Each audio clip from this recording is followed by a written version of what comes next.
महिला दिवस के उपलक्ष्य में जमशेदपुर में पहली बार महिला संसद सत्र का आयोजन किया गया। नेचर तथा ब्लू मून फाउंडेशन के तत्वाधान में इसका आयोजन बिष्टुपुर स्थित तुलसी भवन सभागार में किया गया, जहां कृत्रिम तौर पर पूरे संसद के दृश्य को दर्शाया गया।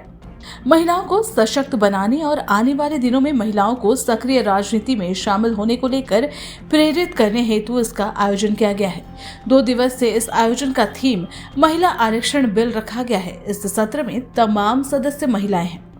यहाँ पक्ष और विपक्ष दोनों ही मौजूद है, जो सदन में महिला आरक्षण बिल पर बहस भी कर रहे हैं। पूरा दृश्य वास्तविक संसद के तहत दर्शाया गया, जहां सभापति भी मौजूद रहे। आयोजन समिति की अध्यक्ष डॉक्टर कविता परमार ने कहा कि महिलाओं को समर्पित ये प्रयास पहली बार किया गया है, जिससे कि तमाम महिलाएं सक्रिय राजनीति को समझे और उसकी विस्तृत जानकारी हासिल करें। साथ ही आगे वो खुद सक्रिय राजनीति में शामिल होकर देश की प्रगति को गति दे सके। मौके पर मौजूद समाज सेविका पूर्वी घोष ने संस्था के प्रयासों की पूरी प्रशंसा की। उन्होंने कहा कि ये एक अनोखा और सार्थक प्रयास है, जिससे नई पीढ़ी की महिलाएं खुद को तैयार कर सकती हैं और सक्रिय राजनीति में अपनी अहम भूमिका निभा सकती हैं। Imagining why Nirmala Sitharaman is the finance minister of your country. Did she the authority of the finance minister because you're just a woman? Was it so? The answer to this is no. She completed her bachelor's in economics. She completed her master's in economics. And then she competed all the men out there.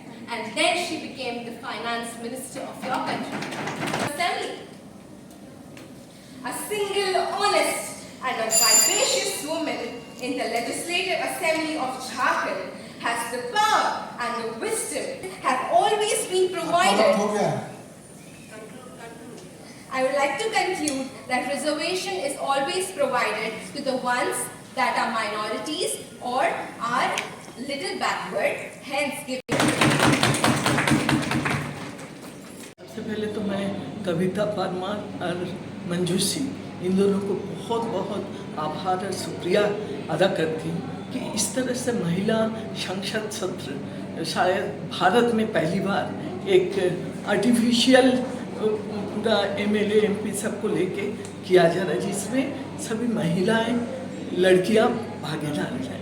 तो इसमें आज का संसद में जो चर्चा का विषय है, जो 33% रिजर्वेशन उसको लेके, तो इसमें जो अभी बच्चियां भाग ले रही है, सबका कहना है काहे 33%, जब हम सब जानते हैं कि कोई समाज देश का विकास के लिए आधी आबादी का एक बड़ा हिस्सा का भागीदारी होता है, तो वाई नॉट 50%, तो 50% होना चाहिए। और इस तरह से जो पूरा कार्यक्रम को सजाया है, उसका जो एक चित्र देख रहे हैं, बहुत ही मन को छू गया। लगता है कि सच में पार्लियामेंट में बैठे हुए हैं।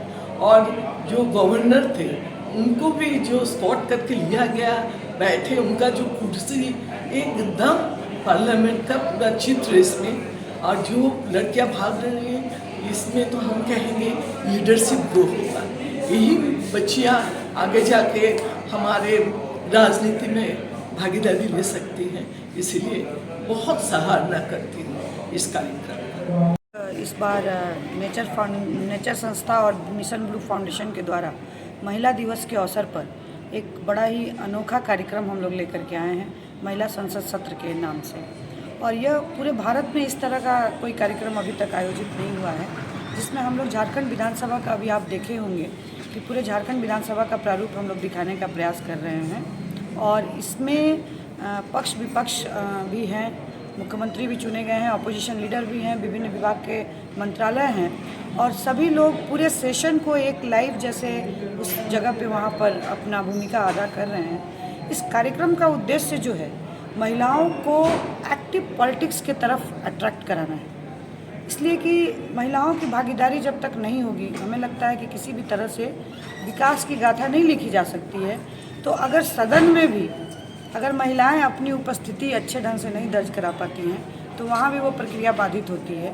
और इसी कड़ी में यह आयोजन कराया गया है, जिसमें सक्रिय पॉलिटिक्स में ही ना सिर्फ आए, बल्कि कैसा पॉलिटिशियंस का चुनाव करना है उसके प्रति भी उनके मन में जागरूकता होनी चाहिए। और एक लीडरशिप क्वालिटी को डेवलप करने का एक मंच दिया गया है। इस मंच के माध्यम से उनके अंदर का जो लीडरशिप क्वालिटी है वो उभर करके आएगा और वो अपने किसी भी क्षेत्र में, ज़रूरी नहीं है कि वो राजनीति के क्षेत्र में ही जाएंगी, किसी भी क्षेत्र में वो अपने लीडरशिप का जो पक्ष है उसको रख सकेंगी।